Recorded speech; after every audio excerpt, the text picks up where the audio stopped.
Football, volleyball പോലുള്ള കളികളാകണം വിദ്യാർത്ഥികൾ ലഹരികളാക്കേണ്ടതെന്ന് പ്രശസ്ത ഇന്ത്യൻ ഫുട്ബോൾ താരം മുഹമ്മദ് റാഫി അഭിപ്രായപ്പെട്ടു. എടവനക്കാട് HIHS സ്കൂളിന്റെ പുതുതായി നിർമ്മിച്ച പ്ലേ ഗ്രൗണ്ട് ഉദ്ഘാടനം ചെയ്ത് സംസാരിക്കുകയായിരുന്നു അദ്ദേഹം. പരിപാടിയിൽ സ്കൂൾ മാനേജർ KM തൗഫീഖ് റഹ്മാൻ അധ്യക്ഷത വഹിച്ചു. സ്കൂളിലെ പൂർവ്വ വിദ്യാർത്ഥി സംഘടന ഹിസ് നൽകിയ സ്പോർട്സ് കിറ്റിന്റെ കൈമാറ്റം ഇന്ത്യൻ വോളിബോൾ മുൻ ക്യാപ്റ്റൻ മൊയ്തീൻ നൈന IRS നിർവഹിച്ചു.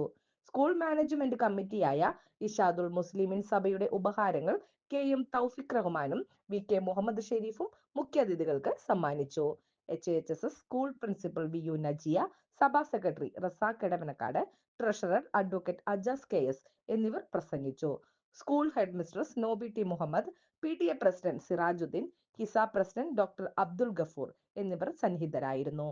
ഇബ്രാഹിം കുട്ടി പുന്നിലത്ത്, സബീർ സാർ എന്നിവർ പരിപാടിക്ക് നേതൃത്വം നൽകി.